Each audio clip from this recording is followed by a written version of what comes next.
Kuda, we can go. We are live, so we have people watching us. Okay. Yes. Oh, thank you so much. Good morning, good afternoon. I'm Kuda Dandajena. That's my name. I'm the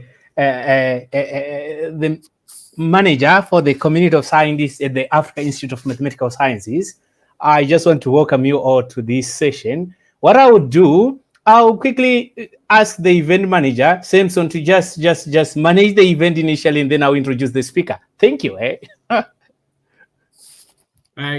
good afternoon if you just joined us. My name is Samson Kofi, and I will be the event manager for today. So welcome to the NEF Talks. And with me is my colleague Kuda, as well as Professor Badre Abdesalam. Kuda, on to you to introduce our guest for the day. So we begin the talk. Thank you. Great. And a warm welcome once more again.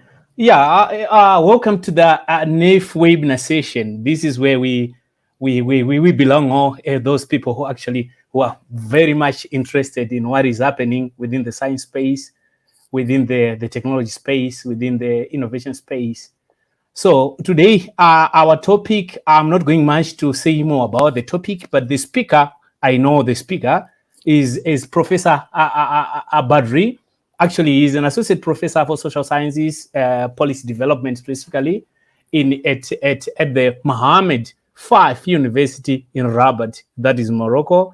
He has actually held a number of portfolios, a number of assignments, a number of programs, coordinated a number of projects as well. He served as an editor for the social science section of the Elsevier. Also, he was a coordinator for the Euro MESCO joint study group that was in 2021.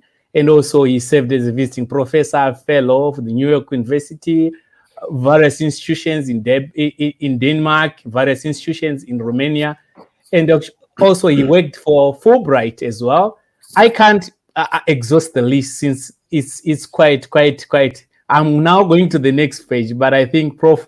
Badri, you are the best persons to just say something about yourself. Thanks so much, and it's a great pleasure to have you on the stage. My hope and my desire is that the way I used to know you is going to be beyond what you're going to package it today. I know you as the best person. I was waiting for this session. In fact, myself. Thanks so much. Thank you very much, Kuda, and thank you very much, Samson. Thank you for putting this event together. I'm sure it takes so much effort, energy, and coordination. So I really appreciate the effort you put together to bring this event to the fourth. And thank you for the general introduction. I think you just put me in a very difficult situation by oversaying so many things about my profile. So I hope that I will be at the level of the expectations. And if you don't mind, I'm going to share some of the slides that I'm going to be using for the presentation today.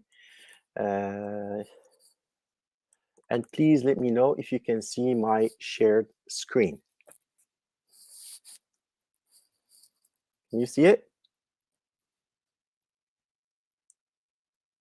If you're speaking, just make sure your microphone is on so that I can hear what you're saying. Hi, Badre. We can see your screen. Perfect. Thank you. All right. So as you can see from the screen, the title of this talk today is E-Leadership for Higher Education in a Digital Age in Africa.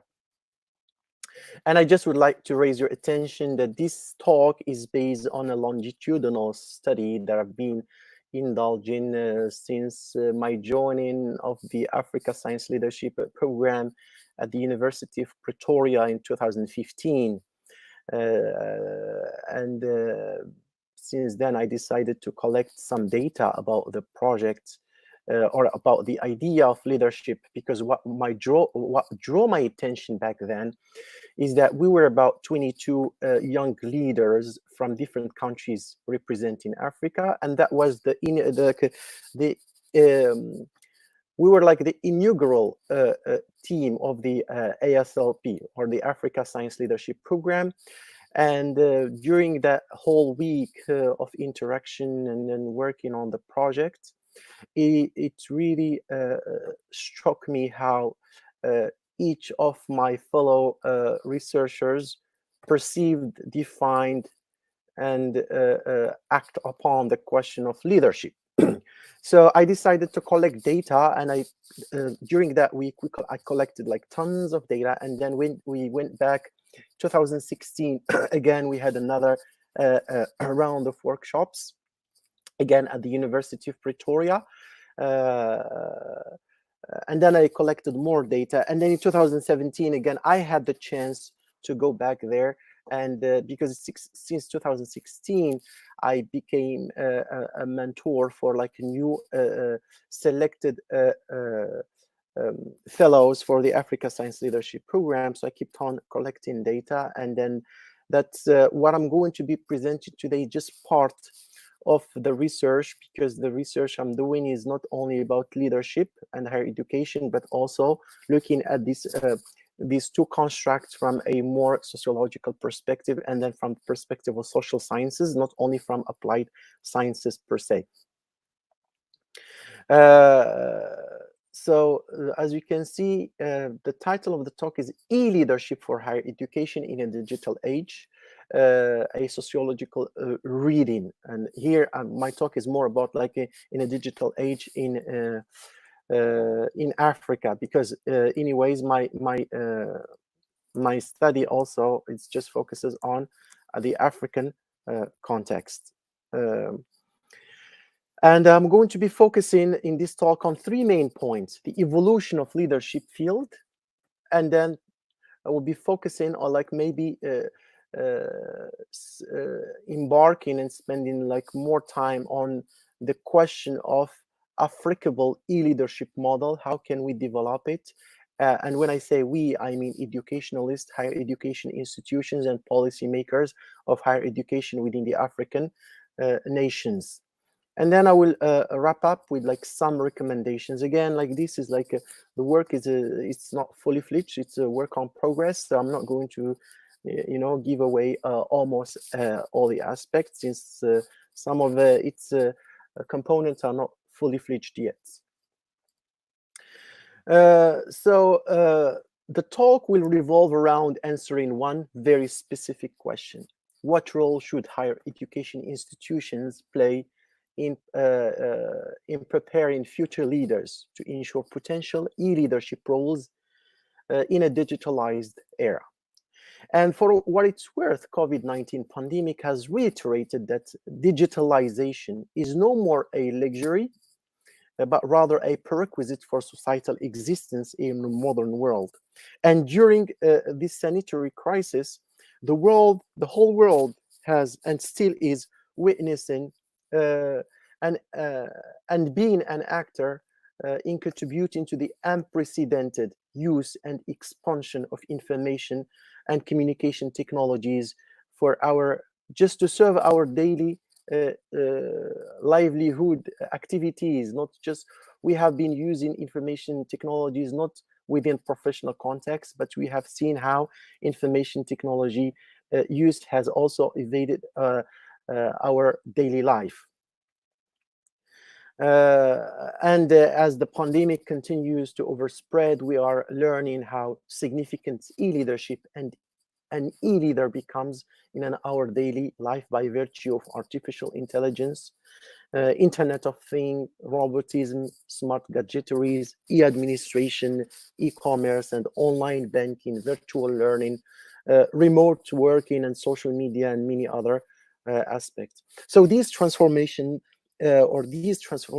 directly influence conceptions, approaches, and implementations of leadership, or what should leadership be or become in the future.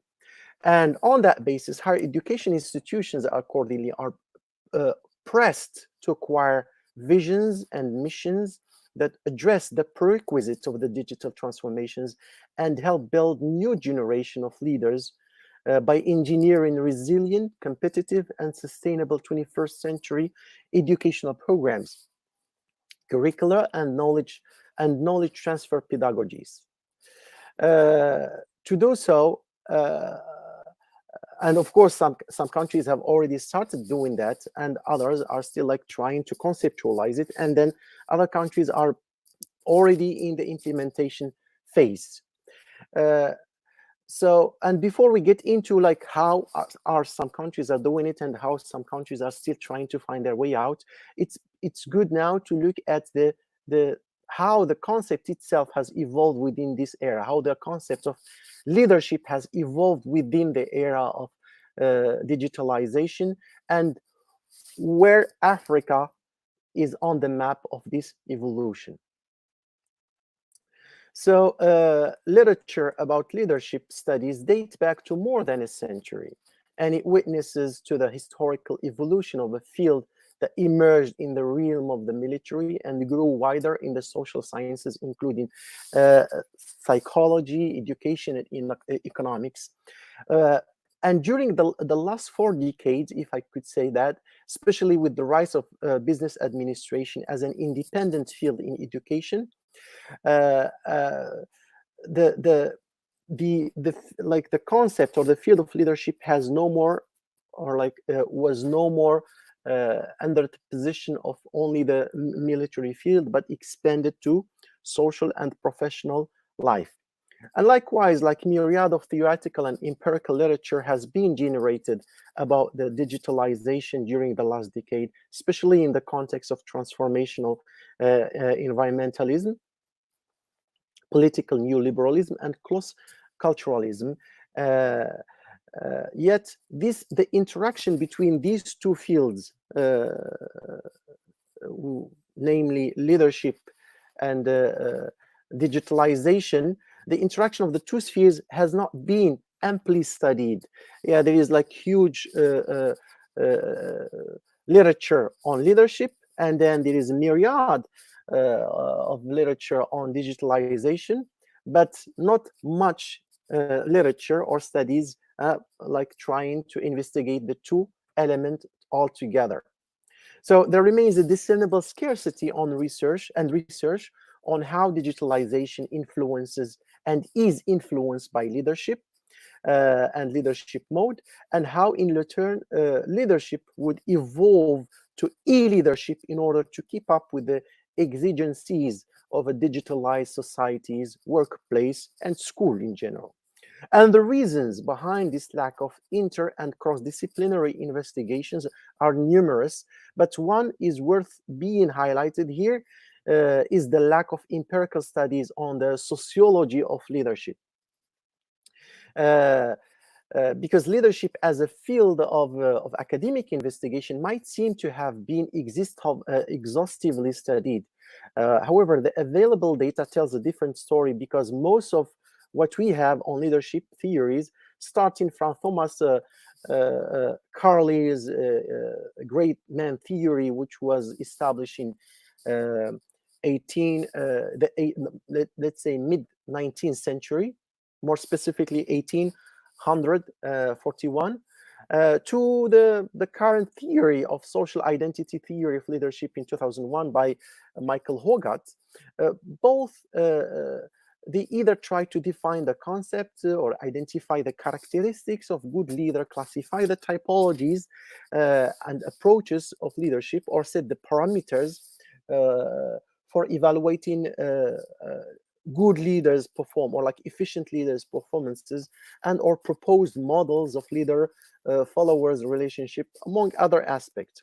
But most of these studies are grounded in psychology, education, and economics, and very few are based on empirical research of sociology.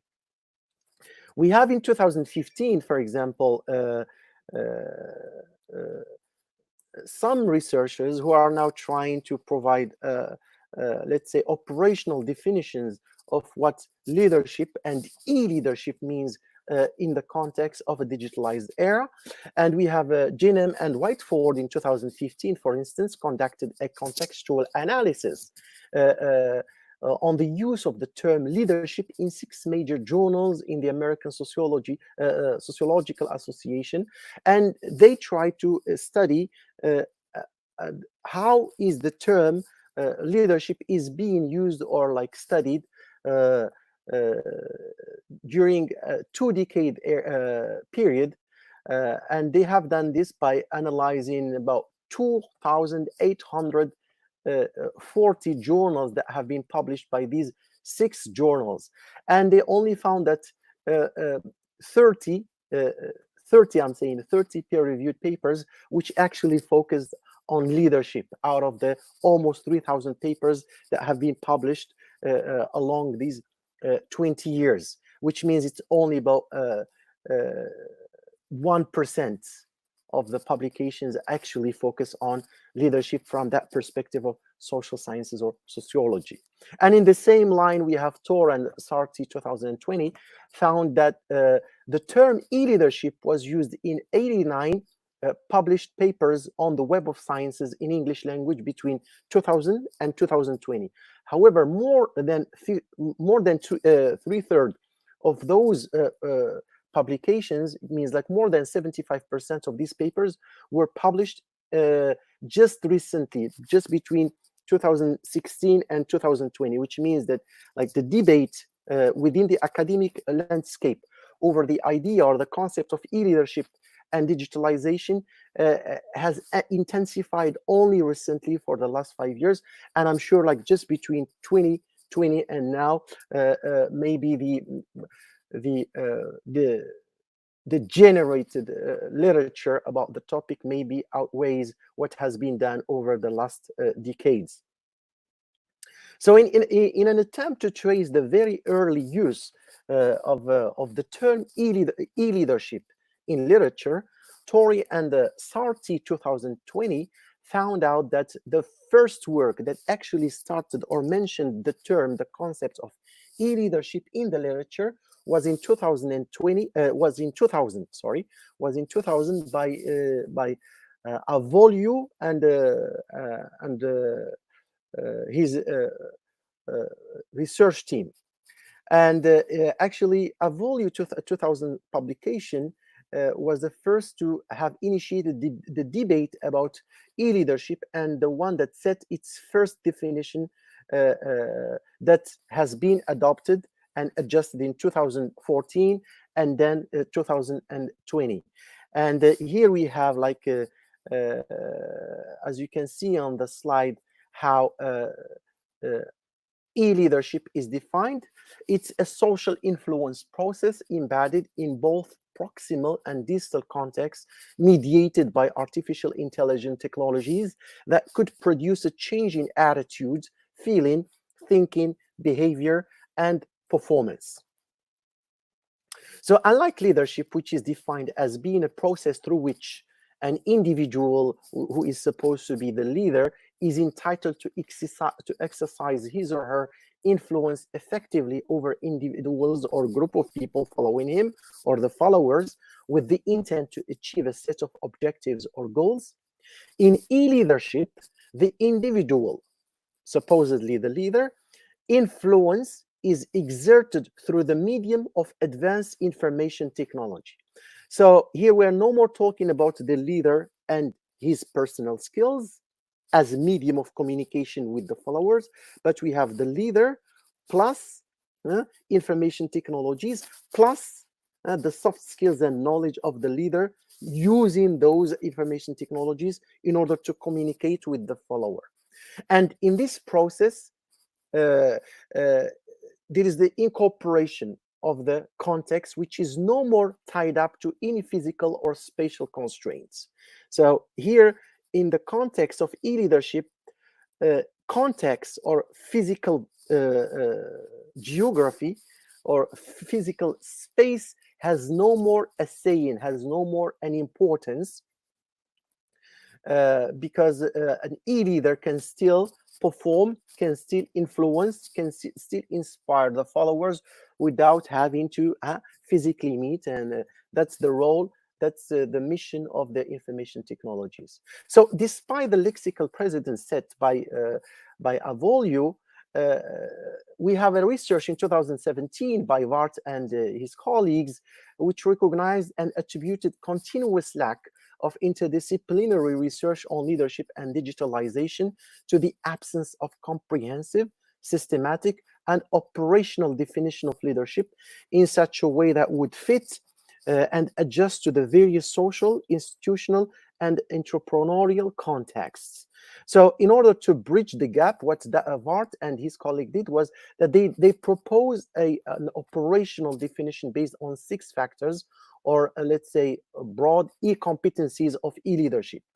These and other studies have actually motivated controversial debate about why leadership is off limits in some fields of social sciences, although leadership is tightly associated with the professional and social individuals'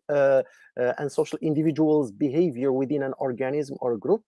Still, we don't have enough study that would set systematic definition of what e-leadership mean and what does it imply and how should it be shaped in order to instill its characteristics within an individual. And that what makes it really difficult up till today to develop a school curricular that would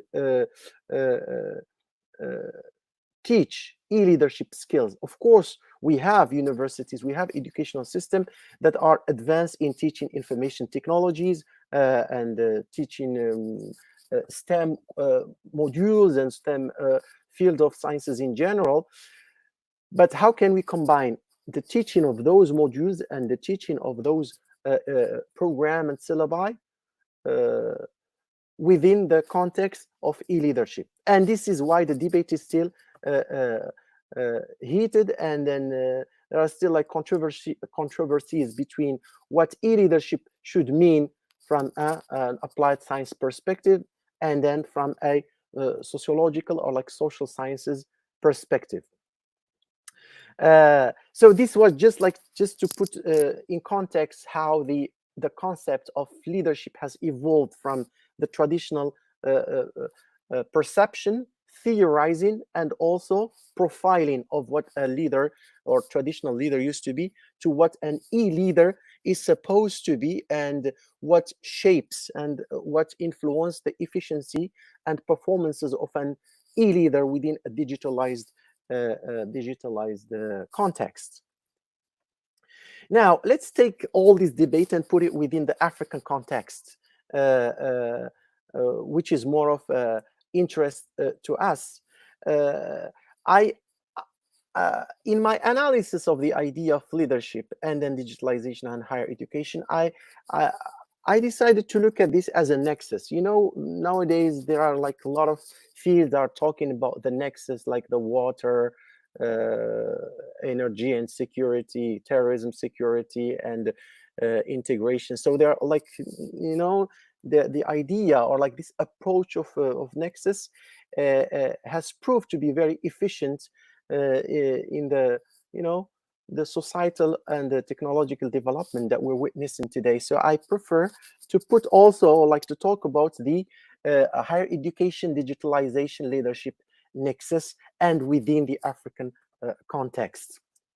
And we all know, as Africans, of course, that national governments and policymakers of higher education institutes nowadays in Africa need to bid more on enforcing research excellence among African students and young researchers, because digitalization is showing us that research excellence is emerging as a key prerequisite for driving the continent toward a knowledge-based economy and leapfrogging toward the fourth industrial revolution. And of course, we know that many African countries have been embracing this looking forward strategy in their policies and reform agendas. However, only few of those countries have actually moved to the implementation stages.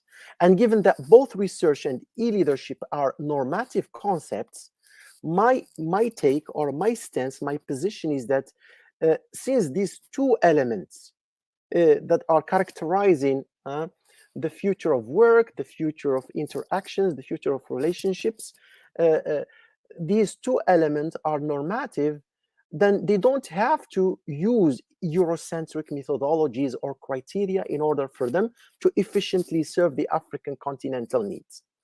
I do believe, and I call that that both our perceptions, our theorizing, and our designing of e-leadership and of an higher educational system should have, or like should be modeled within an African context. And it does, of course, it should and it could be inspired of what's existing outside of Africa, but it does not need that, because these things, these elements, digitalization and e-leadership, these are normative concepts, and I think Africa needs to tailor them according to the African context. Therefore, we need to deepen on our local I think we need to depend on our local context and perspectives in forging a globally competitive and locally tailored higher education model, ready to build globally competitive and locally responsive leaders. In other words, why would we as African want to align with an international ideals when we talk about higher educational system, when we talk about an e-leadership model? I think we need to indulge in a process of self-reflection with a deliberate intention to design a customized and a contextualized model of higher education in order to be responsive to our circumstances, thus putting higher education system at the service of our social, economic, and environmental expectations. So capturing an Africa-specific dimensions of higher education will also help us assess research performance and distinguish between excellence in its local and global scopes, and apply different sets of criteria to each. So this by no means implies that Africa should work in isolation, or that African higher educational system or model should isolate itself from the rest of the world. On the contrary, the success of any African or Africa-led initiative of e-leadership and higher educational models can be possible only if it feeds from and onto existing models. And it should be flexible enough to coexist, compete, and collaborate with the rest of the world. Indeed, I think the merit of an African model of e-leadership and higher education system is essential for creating an conducive environment that helps generating more thinkers, more philosophers, more humanists and social scientists, and inventors and researchers. And this is a generation of researchers and scientists whose concern are responding to the needs of our local communities. So in this regard, and within this idea in mind, I think African governments and policy makers, universities, centers of excellence, and academies of sciences, and organizations such as AIM and NEF are invited, if not urged, to forge a synergic determination of what constitutes an Africable, and I'm using this adjective for a reason, constitute an Africable leadership model appropriate to their work, to the work of Africans, and seek standards that are in tandem with the circumstances and the context of Africa and African communities. And to start with these agencies are called upon to invest in supporting young generations of students, trainees, and researchers by putting the gender equity at the heart of each and every undertaking, and placing a high weight on soft skills training and mentorship, reflecting the severe shortage of research skills and soft skills in doing research, and then upscaling the resources for research and development, and upgrading research infrastructure, and reconsidering the limit and the limited time of research due to the heavy circumstances, like social circumstances, but also professional circumstances that would prevent researchers from doing research purely, but like they are also distracted by other, like, let's say, administrative or professional tasks and assignments. So creating this broadened definition of an applicable higher education system and leadership models gives us the opportunity to progressively address some of the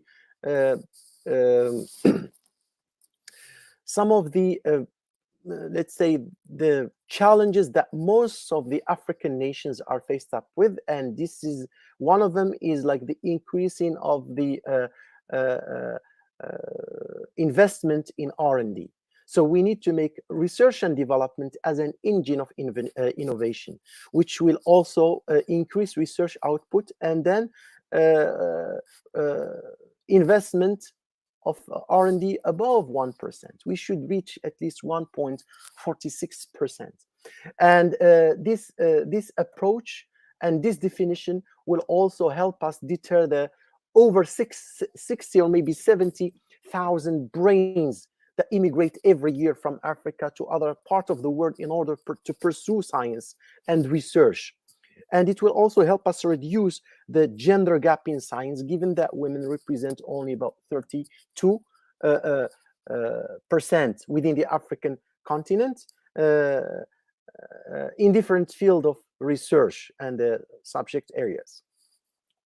It will also help us address the need of the over 11 million young Africans who enter the workforce every year and live up to their expectations, and then will increase scientific capacity at an early age.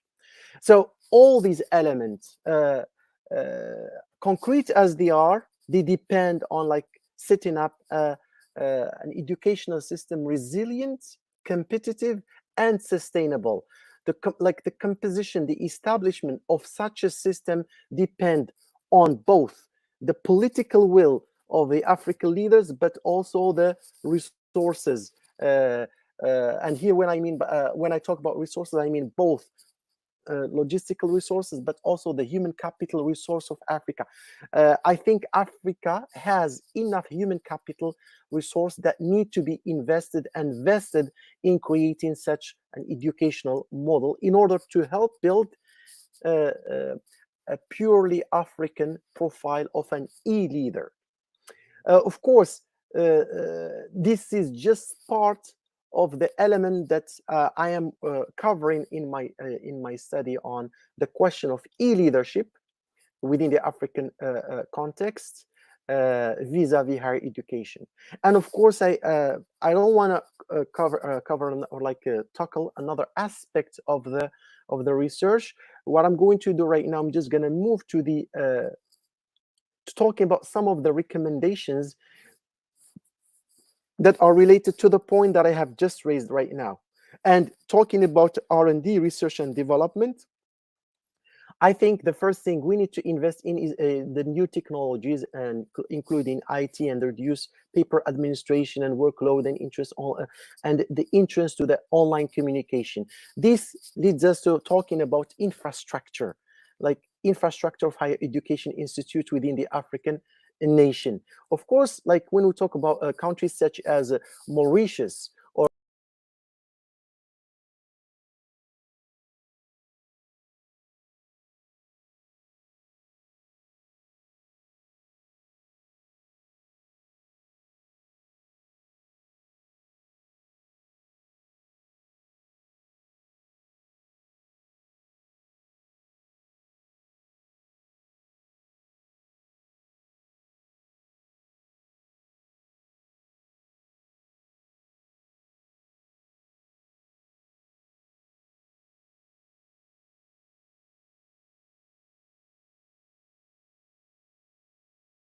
Hi, Kuda. Hi, everyone. Apologies. It looks like we lost Professor Badre.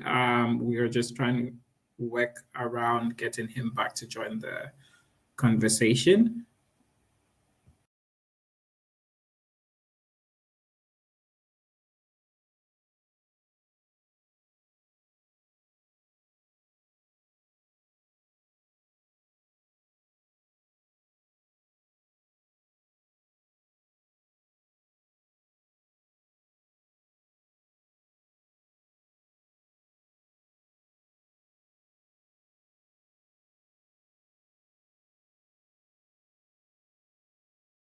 really very slow. Okay. I don't know if you can hear me now or not. Yes, we can Oh, hear you. Yeah, we can hear you. hello. Hi, Badre, we can hear you. Can you hear me? Yes. I was saying, like, I'm sorry for, I think I lost you at some point. Not a problem at all. That's fine. All right. But anyway, It so let happens. me just wrap up. Let me just Yeah. highlight some of the recommendations and like open up a door for discussions if any. So I was talking about like some of the things that need to be. I was talking, or I don't know if you catch that or not, but I was talking about infrastructure. We need to invest in infrastructure. We cannot really talk about developing and building an e-leader where the infrastructure of our institutions are not well equipped to train those e-leaders on using those ICT gadgetaries. So I think one of the things that we need to invest in is infrastructure. And of course, with infrastructure, when we talk about infrastructure, we talk about funding. So governments are called upon to invest through tripartite cooperations and partnerships with private sectors, but also with international donors and international organizations, and also liberate higher education system from the control of the state. Of course, the state should play a role in regulating higher education system, but not in the mode of like doing research or the research agenda itself. I think researchers need to have more freedom in conducting research. So, of course, there is like a very difficult trade-off here between like providing fund and also being independent. That's why I do believe that in order to liberate the research landscape, I think there should be like tripartite collaboration and tapping on international fund, but also bringing in the private sector into the the picture. We need to invest in emerging field and interdisciplinary research to drive local innovation, and not to be just curtailed by limiting funding to entrenched research fields. I think there are so many fields that have not been fully investigated and explored by our institutions, given the wealth of natural resources that we have in Africa that could in themselves be like a subject and object of laboratories and research investigations. We need to support short-term training for young researchers and students and trainees, short training fellowships for skill development relevant to the availability of equipment of ICT, both within African nations and within African regions, and then outside Africa. I think this kind of training, short-term training and short-term mobility project outside of Africa and sandwich programs, I think they can play a great role in turning the brain drain into brain circulation and then brain gain. We need to provide a link between career development and soft skill development, and then training toward leadership. Because the thing is that we are talking about leadership, and we would like to generate and build new leaders, but at the same time, our higher education institute do not really entrust students and young learners, young researchers with project and responsibility at an early age. Therefore, I do believe that we need to entrust and engage students at an early age, like maybe from the undergraduate stages. We need to entrust them with like leading small projects and leading small working groups, and then equip them with the ICT gadgetaries and information and platforms in order like to get accustomed and trained on working within those logistics. And then evaluation system within our higher educational institutions should not really focus on students not acquired knowledge or like acquired theoretical knowledge. I think our evaluation system or approach should be based on evaluating students' impact on solving problems relevant to their own communities. I think if we really manage to develop an educational and evaluation system based on assessing students and young people's impact in solving a problem that would influence their local communities, we would detach ourselves from the idea of acquiring knowledge without putting it into action. Now we have a surplus of knowledge. We live in we live in an age where we have surplus of knowledge, but we have not managed to exploit the knowledge we have to the fullest. So therefore, I think we need to veer off evaluating students just on the basis of how much they know, but rather on what can they do or how well can they do with what they already know. Again, we need to increase domestic gross domestic expenditure on research and development, both locally, nationally, regionally, and then continentally. And here we have to increase and encourage higher education institutes in increasing local and regional investment on higher education and research system. This will facilitate research which focus on aligning with the community agenda, not just like a general agenda, which might be beneficial to like specific targeted community, but it might leave a huge proportion of the community outside the scope. And then we also need to devise ways on how to make our targeted investment in modern research facilities and create link between research position and then provide platform for researchers to come and invest within those facilities. And here I'm talking also about like the research in diaspora. I think if we create those research facilities and equip them with the same facilities and then logistics and make them accessible, that would be a huge incentive for our researchers outside Africa to come back and then invest within their own institutions and then countries. And then I think the last point I would say is we need to invest in research infrastructure hubs. It's true that in West Africa, for example, recently we have more than 20 research hubs, and in South Africa we also have like mini. The last one I do remember, and since I was talking at the beginning about the Africa Science Leadership Program, we have, and I'm sure you're all aware of the Future Africa project, but also the research facility that is based or like that materialize the concept of the Future Africa project. So I think we need to invest in research infrastructure hubs with trained and supported staff who can run and maintain equipment, but also people and staff who are also trained on information technologies and Internet of Things technologies in general.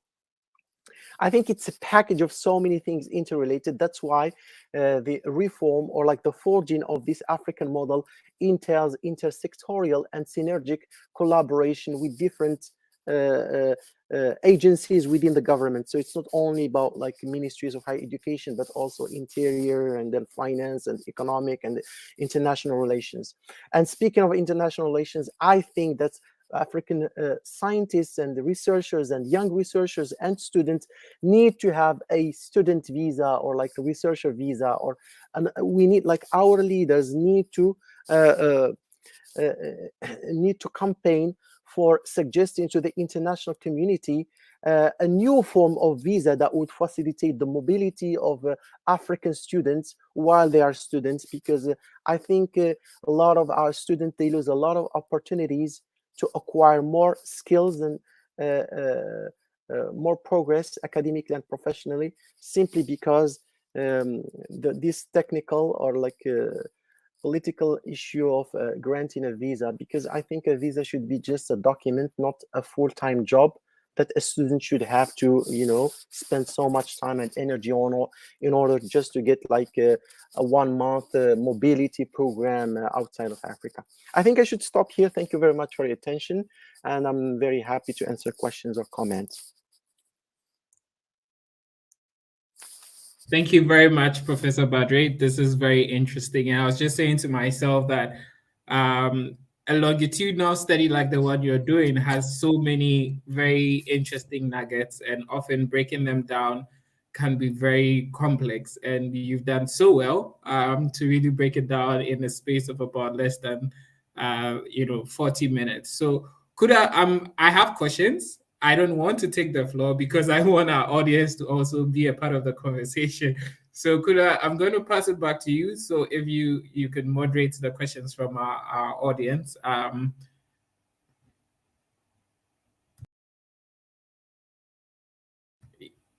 Yeah, you're unmuted. You're on mute, but it looks like your machine is either on mute. Because no, we can't hear you at all.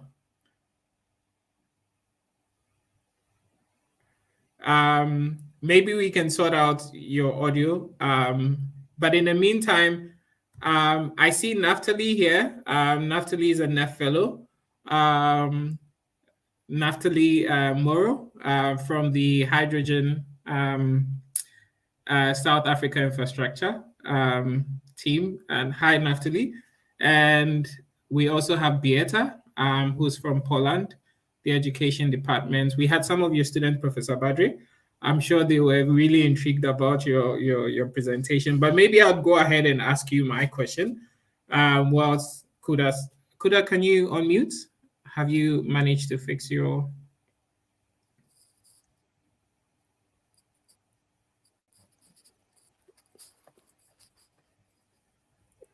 No, Kuda. So maybe you might have to exit and enter again. But please, if you have questions, feel free to put it in the chat box. For those of you who have joined us on Air Meet, please feel free to put it in the chat box and we'll pick up your questions. Okay, I see. Okay, so Naftali has a question. Naftali, I'm just going to put you on stage. And let me just invite you to join us on stage.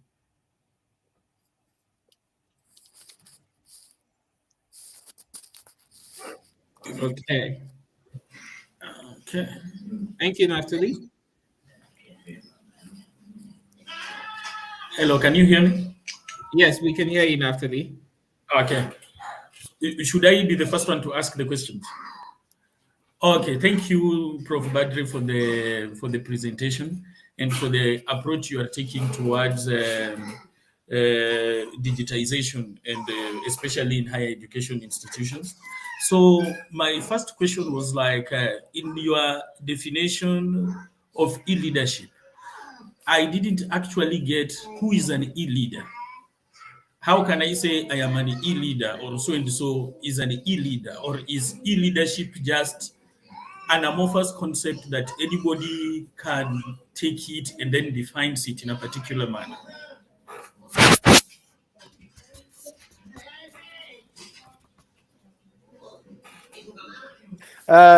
Thank you very much, Naftali, for the question. I don't know if you want to ask more other questions, or shall I just, I don't know what the moderator suggests. Shall I just go ahead and answer the question, or? Yeah, so Badre, you can tackle Naftali's questions whilst we wait to see if there are any more questions.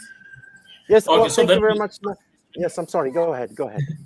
Okay, and then the other question I had was in the definition you showed us of e-leadership and stuff like that, I didn't see any aspect of accountability in that definition, because we live in an era when these ubiquitous competing facilities have led to lots of misinformation, has led to mobilization of people to uprising and stuff. So does it mean that if I'm a politician and I can use the internet, I am an e-leader? But then where is the accountability aspect in that definition? Those are the two questions I had at the moment. Thank you. Thank you very much, Naftali, for these two relevant questions. And I think one of them already opened doors for further studies and research. But let me go back to your first question. It's vague. It's true. It's vague, and one of the reasons behind its vagueness is the fact that this is a new material we're dealing with. Even within academia, even within research, I was even mentioning that like a research that was trying to create a taxonomy of the literature that has tackled the question or the concept of leadership. Within 10 years, there was only, within 20 years, I'm sorry, there were only 30 papers that actually tackled the question of leadership from a sociological perspective. Just 30 pages out of 2,841 papers that were published within 20 years. But these papers, they only tackled the question of leadership, not e-leadership. E-leadership is something new. And then the Italian researcher with his team, who was first to actually talk and define the question of e-leadership. The definition that was stated and which is now being referenced and quoted in the literature is the one that I mentioned. But that definition, it's limited, but it's generic. It's vague. And that's why I do believe that we as researchers, we need to create our new definitions so that other people, other researchers from other parts of the world would quote us. And that's why I was talking about a new model, an applicable model of e-leadership. Why don't we create our own definition of leadership so that future researchers in the United States, in the North in general, in Europe or in Asia, when they are talking about e-leadership, they would say, well, according to the African definition of e-leadership, this is what it means. And this is mainly one of the points I'm trying, this is one of my tenets, this is one of my positions that I'm trying to defend, is that we need to develop our own definition. But that definition should be based on our own practices, our own model, our own perceptions, and theorizing. So it's, I think this is a very normal course of event for a developmental stage of a concept, which is e-leadership. It's a new concept that, that emerged because of like the technological trends and development that we're going through. And I think we as researchers, sociologists or social scientists, or I don't know, linguists, we need to work out and then take advantage of this situation, because I always believe this and even share it sometimes with my students, is that, when we talk about theorizing, especially within social sciences, we have mainly two schools of social sciences, American school, and then we have the European school. The European school is a functionalist school, is a school that tries to answer the question of how things happen, how leadership, how should a leadership definition should be composed, how a leader should be, how an e-leader should be. Whereas the American school tries to answer the causality effect question, which is why. Why do we need a leader? Why should the leader be so and so? Unfortunately, developing countries and developing world is trying to answer what. They are always trying to define things. And unfortunately, even in trying to define things, they don't define them, and then we keep like fighting, like thinkers and then theorists. They keep on fighting with each other until someone from the north comes and gives a definition to that thing, and then they would start using that definition and then overlook the many definitions they could have developed themselves. So I do believe that we need not only to develop a definition, but act upon it. How are we going to act upon it? Is by theorizing models and modes and approaches of e-leadership, and also how can we put those theorizing into a profile of person. We are not just going to stop at the point where we're going to say an e-leader supposed to be so and so. No, how are we going to teach those skills that we want to see in an e-leader? So we have to do the operation from A to Z, from forging a definition to developing theories, to establishing approaches, to identifying pedagogies of teaching those skills to our young learners or students, so that they become e-leaders. So I think we do have an opportunity to act upon the concept of e-leadership. Now, your second question is who is responsible? You said, like, who is responsible within the framework of e-leadership? Look, when the idea of cybernetic emerged, I don't know, 2 decades ago, governments around the world were so worried about how are we going to hold accountable people who commit cyber crimes. It was very difficult. It took time, but now I think every wrongdoing, every wrong act done on cybernetic has its defined punishment and has a clear instructions on who is responsible and under what circumstances a person is supposed to be responsible or not responsible. Within the context of e-leadership, the responsibility shifts now. It's like before, it used to be on the leader, a person. Now we have, look, right now we are like on Skype, we are online having this conference. I could be a terrible speaker, right? And in order to I wouldn't have prepared my talk. And in order to avoid this shaming, I would just at any moment, I could just stop this talk and then leave this talk. And then the blame would not be put on me as a speaker. It would be put on internet, connectivity, on different things, right? So that's one of the it could be the example, stupid as it is, but it shows just responsibility at this time, at these stages of the development stages of e-leadership, is being shared by the leader and then his or her mastery of the gadgetries of information communication technologies. But that would not redeem the responsibility of an e-leader within a professional context, because nowadays theorists are even thinking of within the context of digitalization, are we still going to be talking about an e-leader who is a human being? Can we have a machine as a leader in the context of digitalization? And it is a debate over this. And again, if you remember my definition at the beginning, or my talking about the evolution of leadership, the field of leadership has grown so much and was granted maturity from within the field of psychology. And a very important feature or characteristic of leadership is the affective filter, is empathy. And these things, I don't think the machine in general would cater for. So I think that would just this element in itself would set aside an e-leader as a human being from a machine which would play the role of an e-leader.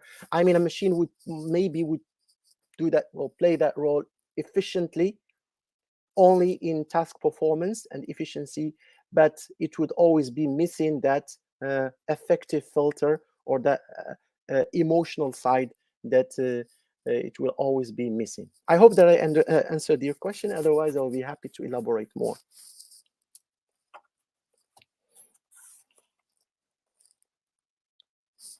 Thank you, Professor Badri. So, I mean, we don't have any more questions, but I had a question, my personal question. Could I, if I have your thumbs up, I can go and ask my question. But yeah, thank you, Kuda.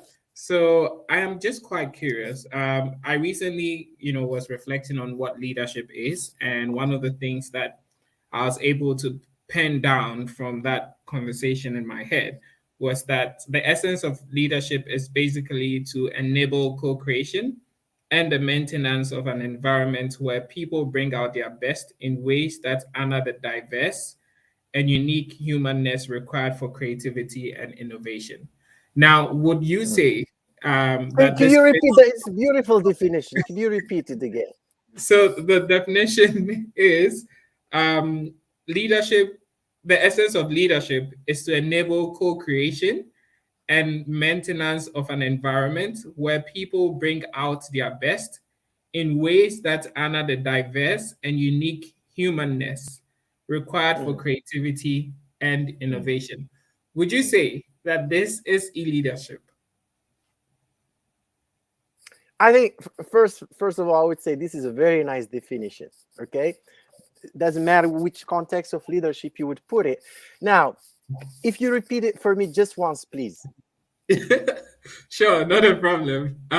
So I fell in love with this. So I understand if you also, are resonating with this. But the essence of leadership is to enable co-creation and maintenance of an environment where Mm, people bring out their best mhm. in ways that honor the diverse and unique humanness required for creativity and innovation. Very beautiful. Look, first of all, let me tell you, maybe I failed to mention this. As I said, like the project is very huge and there are so many dimensions on it. And I was really trying to be very selective and see which part of the project I should mention in this talk. But I failed to mention something is that definition of leadership, you know, that we have more than 3,000 definition of leadership in general. Why do we have thousands and thousands of leadership? It's not that because people are in disagreement, but because each context requires a tailored definition of leadership. If we are talking about leadership within a family, it's totally different from leadership within an army, in a hospital, at university, within a working group, within an organization, within a humanitarian organization, within a refugee group. So each group of people entail a different profile of a leader, a different role for a leader, therefore different definition of leadership. The definition that you gave is very nice, in the sense that it has a more humanistic approach to leadership. It's more global, humanistic definition to leadership. To what extent can we achieve this noble goal of leadership that you just mentioned? That's what makes it really very, very difficult to say if whether this is an e-leadership or not. Because again, the fact that this is it has a more humanistic approach to it, I don't know to what extent we would still like reach that goal when our means of communication when we are doing e-leadership is information technologies, not our human interactions. Because e-leadership is based on is a medium, and the medium is ICT. If you remember, the definition I gave is that one of the prerequisites that used to exist in leadership is that interaction, that human interaction within e-leadership context, that physical interaction, that physical or spatial setting, physical presence is absent, is no more a prerequisite. And I think the absence of that physical presence maybe will affect that humanistic approach to leadership, as you just put it. But I think even when we are e-leaders, I think we still need to have or like to instill our humanity, even when we are doing it from afar. An example on this: we are still like we are from each other. You are, I don't know, in Cape Town, and then Kuda, I think, in Kigali. Naftali, I don't know, maybe he's in South Africa. And then you said like Beata, she's from Poland, but we can still like we can still make joke, we can still make each other smile. I might still make a joke and you can still laugh at it. So we can still have an impact, an emotional attire on each other, even when we are when our medium of communication is basically the veil between us. So I do believe that the definition you just put is very nice. You can still work more on it and see how you can tailor it and adjust it to the concept or like to the context of e-leadership. Thank you, Professor Badre. Naftali, I saw you have another question. So we're going to take yours for the last and wrap up. Okay. Thank you for the opportunity to ask another question. I wanted to ask, what are some of the interventions that you have in place, because you've been talking about the encouragement of multidisciplinary research, and you wanted to introduce like leadership in other fields of study other than the sociological one. I ask this because for me, as a scientist, majority of the greatest people in our field who we regard as leaders, they are not politicians, or they don't like talking to people. They just like publishing and teaching, publishing and teaching. So what are some of the interventions, or maybe some of the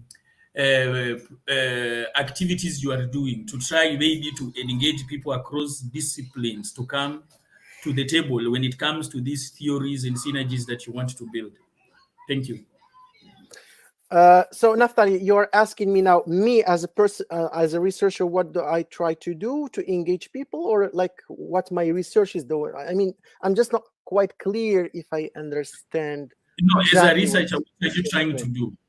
As a researcher, what are you trying to do? Because you are the one who is the expert in this field.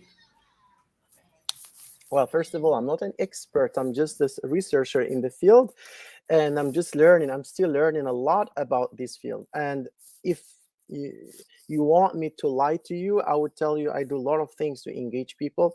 Maybe I don't do that much. Just doing research. However, when I have an opportunity to engage with people like you within a context and the framework of NEF or other opportunities, I would do my best to communicate some of the ideas when I have a chance. But it's not that like something I live by. I wake up every morning and I try to engage people. No, that's not what I do. Maybe I do it in my teaching when I interact with my students. I try to instill in them some of those principles of leadership, even though sometimes, or maybe most of the time, we don't talk about it. We don't name it. I don't name that I am whatever I'm doing with my students has to do with leadership, but maybe I try to instill in them some of those principles. I totally agree with you that we as researchers, we are overconsumed by personal individual goals and objectives. And unfortunately, if you take a moment and reflect on them, reflect on your goals, we researchers, let's reflect what is our ultimate goal in a year from now. It is to publish a paper, maybe. But think about it, philosophically speaking. Is this really your goal? Or is it just an imposed condition that the system has imposed on you?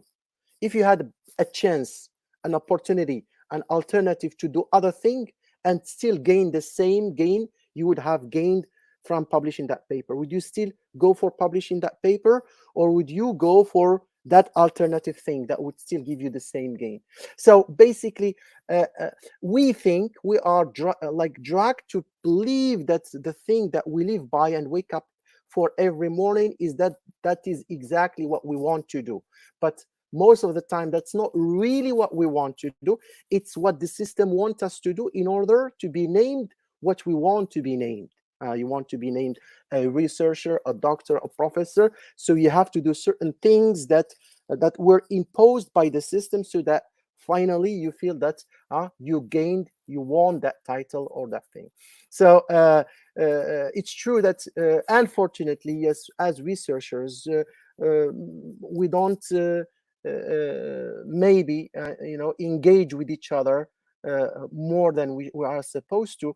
But I think even when we are working within a small group, we have the opportunity to practice our leadership skills. When we are like members of working groups, members of laboratories, I think even when we're working on a small variable, like when we're doing research about small item, we can still expose, foster, and improve our leadership skills when we communicate with our colleagues, when we collaborate with our partners, when we write applications and then look for funding and then go to the field. I think that these are all micro moments where a chance for practicing leadership skill is open to us, and I think we can seize it. Thank you very much, Professor Badri. So this has been very interesting, and I wish Kuda could really come in and tell us all the nice things that he's been able to reflect on throughout the conversation. But at the end of the day, this very beautiful and interesting talk has to come to an end. And we want to say thank you, Professor Badri, for accepting to do this talk with us as part of the NEF Talks. So a round of applause for you. It looks like people are clapping, so let me also clap. We don't have that reaction. Oh, we do, actually. We do have that reaction here. So I'm going to use all the reactions as possible to express my gratitude to you. And it's been really nice. And we look forward to having more of these conversations. So thank you, Professor Badre. Thank you, Kuda, for making this possible. Thank you, Naftali, Beata, and all those who've been watching on YouTube as well as Facebook. It's been a pleasure having you. See you on the 2nd for our next talk. I would also stream on YouTube as well. And all the best. Have a lovely evening and greetings from Cape Town.